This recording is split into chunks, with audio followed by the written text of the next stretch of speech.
नमस्कार दोस्तों।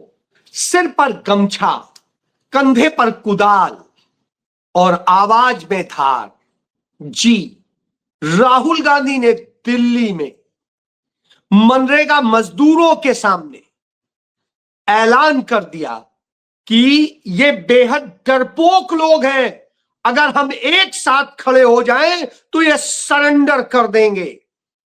हमारे अंदर यूनिटी यानी एकता की कमी है।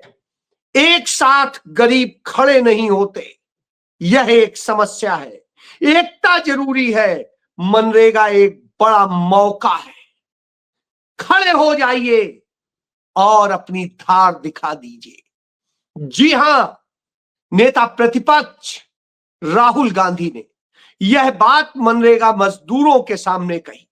उन मजदूरों के सामने जिन्होंने और उनके परिवारों ने सालों साल इसके बूते आत्मनिर्भर होने की दिशा में कदम उठाया था। आज उन्हें कमजोर किया जा रहा है, मारा जा रहा है, उनका सब कुछ छीना जा रहा है। तब मल्लिकार्जुन खड़गे कहते हैं कि यह डरपोक लोग जिस तरह से आपके हक छीन रहे हैं, ये झूठे लोग जिस तरह आपके हक छीन रहे हैं, वह आपको सोचना है। खड़गे ने कहा, वोट पाने के लिए ये कहता है कि मैं चाय वाला हूं। क्या कभी किसी ने उसे चाय बनाते, बेचते, पिलाते देखा है? क्या वह कभी केतली लेकर लोगों को चाय पिलाने निकला है? नहीं, कभी नहीं। वडनगर स्टेशन का उन्होंने जिक्र किया, कहा जो स्टेशन ही नहीं था वहां चाय बेचने की बात करता है, यानी झूठ बोलने वाला, मुंह में राम बगल में छुरी वाला है। जी, उन्होंने इसका उदाहरण दिया कि किस तरह से बीबी राम जी करके रखा है, लेकिन उसके जरिए उन्हीं राम के उन अनुयायियों का हक मारने का काम करता है। कभी उनकी जमीन, कभी उनके हक, ये सब मारने का काम करता है। आज वह दहाड़ थी कि एक 85 साल का बुजुर्ग भी अपने कंधे पर कुदाल रखे हुए था, सिर पे गमछा बांधे था, और साथ में राहुल गांधी जो नेता प्रतिपक्ष हैं भारत के, वो भी अपने सिर पे गमछा बांधे और कुदाल उठाए मुस्कुरा रहे थे और दे रहे थे संदेश कि अब खड़े हो जाओ, लड़ना है। इसके पहले उन्होंने कल संदेश दिया था कुरुक्षेत्र में कि मुगल भी नहीं रहे, ब्रिटिश भी नहीं रहे, ये भी नहीं रहेंगे, बस जरूरत है आपके डट के खड़े हो जाने की, एक होके खड़े हो जाने की। काफी वक्त से राहुल गांधी यह संदेश देते आ रहे हैं। वह बता रहे हैं कि कैसे आपको आवाज बनना होगा, आपको हर अन्याय के खिलाफ बोलना होगा, और जब यह बोलेंगे तभी ये डरेंगे। जी हां, नहीं तो आपका सब कुछ छीनने का काम करेंगे। अब तो देखिए जिस तरह देश की अर्थव्यवस्था का भट्ठा बैठाया है, रुपया गर्त में जा रहा है और बाजार गिर रही हैं। बाजारों से आपको लूटा जा रहा है, बैंक लूट रहे हैं। ऐसे में यह सरकार एक नियम लेके आती है कि यदि आपके खाते में कुछ लाख का, यदि पूरे साल भर में होता है, ट्रांजैक्शन होता है, या एक साथ आप कुछ अपना ही पैसा अपनी बैंक से निकालते हैं, तो आपके यहां इनकम टैक्स का छापा पड़ सकता है। आपको इनकम टैक्स तलब कर सकता है, नोटिस दे करके बुला सकता है, परेशान कर सकता है, आपके पैसे को तब तक जब्त रख सकता है। इस तरह से डराने और सब कुछ करने की साजिश रची है इस सरकार ने, क्योंकि वो खुद डरपोक है। इसीलिए तो राहुल गांधी कहते हैं कि ये डरपोक लोग हैं, क्योंकि जो डरता है, हमने प्रकृति का एक सिद्धांत पढ़ा होगा, ये जिन लोगों ने बायोलॉजी पढ़ी होगी वो जानते हैं कि सांप डर के कारण फन मारता है, वो यूं नहीं मारता है, नहीं तो वो भागता है, इतना डरपोक है। लेकिन जब उसे लगता है तो खट से फन मारता है। उसी तरीके से ये डरपोक है, भागते हैं, लेकिन जब लगता है कि कोई पकड़ लेगा, कुछ हो जाएगा, अपने उसी डर में फन चलाते हैं और डराते हैं आपको। आप डर गए तो ये मार लेते हैं, नहीं तो आपको आप जीतते हैं। यही हुआ जब किसानों के ऊपर इन्होंने किया, 3 काले कानून लेके आए, तो किसानों ने जब धावा बोल दिया, खड़े हो गए एक होके, तो ये भाग खड़े हुए। और इसी तरीके से राहुल गांधी ने कहा कि यदि मनरेगा में आप एकजुट होके खड़े हो गए, ये मौका है, तो ये आपके आगे सरेंडर कर देंगे। जी हां, इसके एक नहीं दसियों उदाहरण इन्हीं के साथी, जिन्हें माई फ्रेंड ट्रंप कहते हैं, उन्हीं का देख लीजिए। उस माई फ्रेंड ट्रंप ने जब डावोस के सम्मेलन में कहा कि बोर्ड ऑफ पीस बनाएंगे, जो आदमी खुद अशांति का कारण दुनिया में बन रहा है, वो कह रहा है हम बोर्ड ऑफ पीस बनाएंगे। और जब इसको लेकर के दुनिया के 50 देशों का चयन हुआ, उनके साइन करने की बात आई, तो भारत न तो पक्ष में साइन कर पा रहा है, न विपक्ष में साइन कर पा रहा है। यानी वो जो नपुंसक वाली श्रेणी होती है, उस श्रेणी में नरेंद्र मोदी खड़े हो गए। अब जब वहां खड़े हो गए हो, उस तबके में खड़े हो गए हो जिसको लेके बार बार बात की जाती है, जो बीच वाला होता है, तो आज सोच लीजिए, तमाम देशों ने सिग्नेचर किया और तमाम ने सीधे विरोध किया। तमाम ने कहा हम साइन ही नहीं करेंगे। तो अब आप समझिए, और ट्रंप को इतना कायदे से, चाहे कनाडा का प्राइम मिनिस्टर हो, या ब्रिटेन हो, या फ्रांस हो, उन सब ने अब आंख दिखाना शुरू किया। जब आंख दिखाई, तो जिस ग्रीनलैंड को वो कल तक कह रहा था हम इस पे कब्जा कर लेंगे, अब कहता है नहीं, हम उस पर कुछ नहीं कर रहे, हम कोई वो नहीं करेंगे। यानी आप देखिए, जब आप डट के खड़े हो जाते हैं, तो बड़ी से बड़ी ताकत डर जाती है।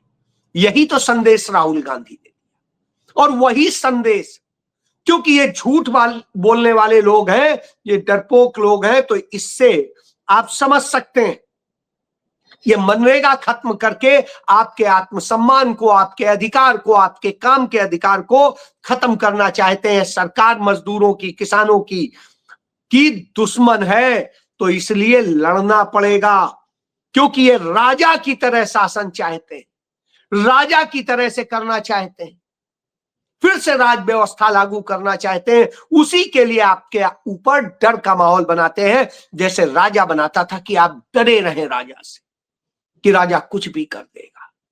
नहीं, राजा की औकात नहीं है यदि आप डट के खड़े हो गए। तो यह अपने आप में संदेश है कि किस तरह से किया जाता है। आप सोचेंगे ये सामान्य सी घटना है, कहीं पर भी होती है। जी, आप देखिए, ये आज इस तरह का हर जगह इस्तेमाल कर रहे हैं, देश में भी कर रहे हैं, दुनिया में खुद डरे हुए हैं, और जहां कोई मजबूत आ जाता है, चाहे देश के भीतर हो चाहे देश के बाहर हो, तो सरेंडर कर देते, और नहीं तो दिखाते रहते हैं। उसका उदाहरण कि जो स्वामी अभी मुक्तेश्वरानंद जी महाराज हैं, जो शंकराचार्य हैं, हिंदू धर्म के, सनातन धर्म के शीर्ष गुरु जो है, वो 4 शंकराचार्य हैं। भगवान शंकर ने जो 4 पीठें बनाई, और उन 4 पीठों में से एक पीठ के वो प्रमुख हैं, जो महत्वपूर्ण पीठ है, और उस पीठ के वह प्रमुख, उनको उनके सम्मान, जो सैकड़ों साल से चला आ रहा था, जो पेशवाई थी, जो शाही स्नान का तरीका होता था, तो उस माघ पूर्णिमा के दिन, अमावस्या के दिन, उनके साथ जिस तरह से व्यवहार किया गया, वह अपने आप में शर्मनाक है, न सिर्फ हमारे लिए बल्कि पूरे हिंदू समाज के लिए। और जिस तरह से अपमानित किया जाता है, संतों को मारा जाता है, छोटे छोटे जो वेद पाठी बालक हैं, बटुक हैं उन्हें मारा जाता है, लात से मारा जाता है, जूतों से मारा जाता है। उसके बावजूद यदि हमारा खून नहीं खौल रहा है, हम पर यह अत्याचार औरंगजेब नहीं कर रहा है, हम पर यह अत्याचार कोई और आक्रांता नहीं कर रहा है, हम पर यह अत्याचार हमारे देश की वह पुलिस, वह प्रशासन कर रहा है जो हमारे द्वारा चुनी गई सरकार के अधीन आता है, उसका नौकर है। यानी हमारा नौकर है, लोक सेवक है। वो सेवक आज लात मार रहा है, जूते मार रहा है, और वो भी उन शीर्ष संतों को। सोचिए आप, ये भगवाधारी लोग बैठे हैं, कहते हैं हम सत्ता में हैं, हम न जाने क्या क्या करते हैं। तो आप इससे समझ लीजिए कि ये लोग क्या कर रहे हैं। अमित शाह कहता है हरिद्वार में कि अखंड ज्योत की शताब्दी पर जो कहता है, वो कहता है हिंदुत्व का नारा गूंज रहा है। जी हां, हिंदुत्व का नारा गूंज रहा है, वो हिंदुत्व जो सत्ता का है, हिंदू धर्म का नहीं, सनातन धर्म का नहीं। सनातन धर्म की परंपराओं को नष्ट किया जा रहा है। सनातन धर्म के मूल ग्रंथ वेद, वेदांत, उपनिषद, इन सब का उपहास उड़ाया जा रहा है, इन्हें नष्ट किया जा रहा है। इनके मुताबिक जो द्वैत सिद्धांत है, उस सिद्धांत के जो प्रतिपालक हैं, वो शंकराचार्य के जो प्रतिनिधि हैं, उनको मारा जा रहा है, अपमानित किया जा रहा है। उनसे पूछा जा रहा है तुम शंकराचार्य हो कि नहीं हो।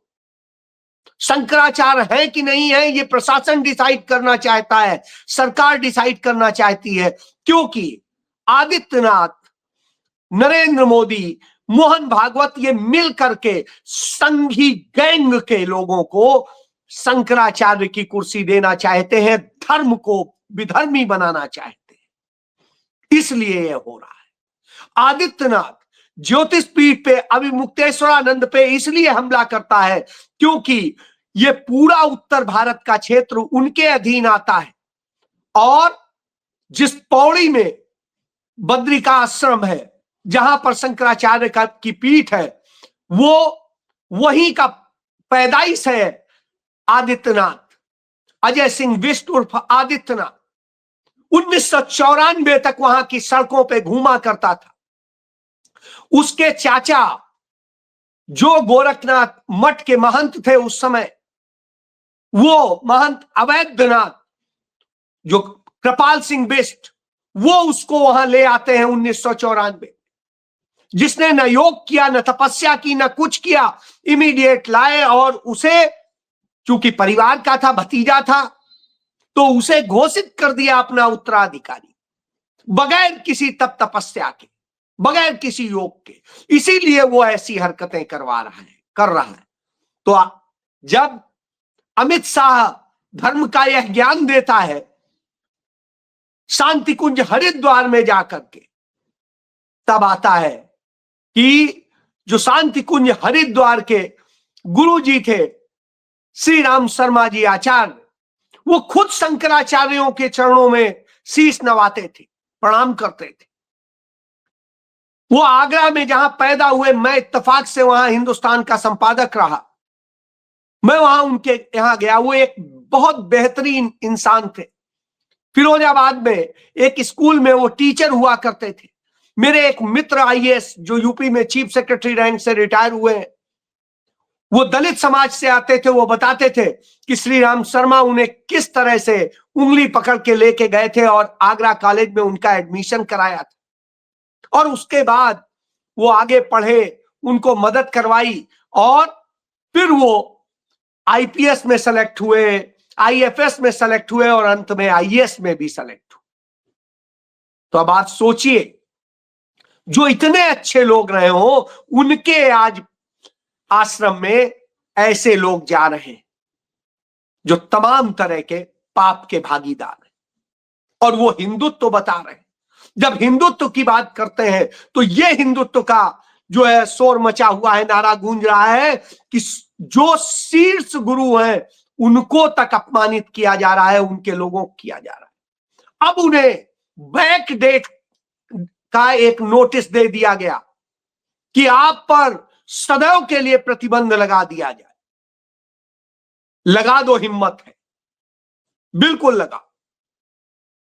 स्वामी जी की तरफ से हर चीज का बहुत शानदार जवाब दिया गया है, लीगल जवाब दिया गया है और तथ्यों के साथ दिया गया है। प्रशासन के पास हिम्मत नहीं थी कि उनके जवाब को रिसीव करे। तो जैसे प्रशासन ये चोरी करता था कि लोगों के घरों के में आके चस्पा कर जाते हैं आर्डर, उसी तरीके से उन्होंने जवाब प्रशासन के दरवाजे पे चस्पा कर दिया और कहा ये देखिए जवाब लेने वाला कोई नहीं है। उन्होंने वीडियो भी बनाया। इन्होंने रात को 12 साढ़े 12 बजे रिसीव कराया था नोटिस, उन्होंने तो दिन के उजाले में दिया। अब आप सोच सकते हैं, तो ये डरपोक लोगों का काम होता है। तो डरे हुए लोग इस तरह की बातें करते हैं। और इसी समय में सोनीपत जिला जो पड़ता है वो हरियाणा में, वहां पर जब जाता है आदित्यनाथ तो वहां कहता है सन्यासी के लिए धर्म और राष्ट्र से बढ़ के कुछ नहीं है। जी हां, नहीं है। तो आप बताइए, आपने राष्ट्र के लिए आज तक क्या किया है? राष्ट्र को कलंकित करने का काम कर रहा है योगी। योगी कहने में मुझे शर्म आती है, असल में भोगी है। क्योंकि योगी तो तब होता जब उसने योग किया होता। अभी जो योग डे होता है, अंतरराष्ट्रीय योग डे, उस दिन योग करते वक्त योग नहीं करे पा रहा था। तो इससे आप समझ लीजिए कि वो आदमी योगी कहलाता है अपने आप को। और उसकी यह स्थिति है जिसको वेद वेदांग उपनिषद किसी चीज का ज्ञान नहीं है, भगवा पहन के खुद को सन्यासी कहता है, जो यह ज्ञान दे रहा है सिर्फ परिवारवाद के कारण उसे यह पीठ मिली है, क्योंकि महंत अवैधनाथ का भतीजा है।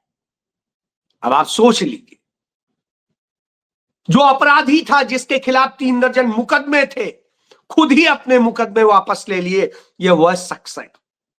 तो ऐसे लोग ये बताएंगे। और इसी बीच में उसने जिस तरह की बात की है, तो धर्म के लिए क्या किया है? न राष्ट्र के लिए किया है, न धर्म के लिए किया है। राष्ट्र को कलंकित करा रहा है दुनिया में, और धर्म का नाश कर रहा है। क्योंकि धर्म क्या है? वो धर्म शास्त्र बताते हैं, और धर्म शास्त्रों के मुताबिक उसने मुख्यमंत्री बनने के बाद कुछ नहीं किया है। धर्म शास्त्रों के मुताबिक जब कोई धर्म धारण करने वाला व्यक्ति किसी राजसत्ता के पद को ग्रहण करता है तो वह पद छोड़ देता है, लेकिन इस लालच में नहीं छोड़ा कि मैंने यदि छोड़ा गोरखनाथ संप्रदाय को तो दूसरा कहीं न कब्जा कर ले। क्योंकि नाथ संप्रदाय के लोगों में कब्जा करने की बड़ी आदतें हैं। हम देखते हैं तमाम जगह उनके आश्रम, उन्हीं के लोग एक दूसरे को मार मूर के कब्जा करते रहते हैं, तमाम गुनाह देखते हैं। तो ऐसे में वो ये करता है, उस पीठ को अपमानित कर रहा है। जो कुरीतियों को खत्म करने आई थी वो खुद कुरीति बन गया। तो अब आप समझ लीजिए, तो यह आदित्यनाथ बता रहा है, तो न धर्म का है न राष्ट्र का है। जो राष्ट्र और धर्म दोनों का ना हो तो सन्यासी तो वैसे ही नहीं था, वैसे ही वो कोई मनीषी संत नहीं था, वैसे ही वह कोई योगी नहीं था, वो तो सिर्फ ढोंगी है। तो सबको बचाना है। तो यदि एक होके हिंदू समाज, सनातन समाज खड़ा हो जाएगा अपने धर्म को बचाने के लिए, अपने धर्म के शीर्ष पुरुष को बचाने के लिए, तो ये डर के भाग जाएंगे, सरेंडर कर देंगे। जी हां, तो अब सोचना आपको है। पूज्य शंकराचार्य और मुक्तेश्वरानंद जी ने तो ऐलान कर दिया, अब आपको देखना है कि आपको क्या करना है। फैसला तो आपके यहां। सीबीआई के डायरेक्टर रहे नरेंद्र मोदी सरकार के ही दौरान एम नागेश्वर राव ने इसको लेके कड़ी चिट्ठी लिखी है, और उन्होंने लिखा है, मैं दुख और क्रोध में यह लिख रहा हूं कि आपने गुनाह किया है। यह संविधान का भी अपमान है, संविधान के अनुच्छेद 25 और 26 का भी अपमान है। तो अब आप सोचिए ये कौन लोग हैं? ये आपके हर जगह हक मार रहे हैं।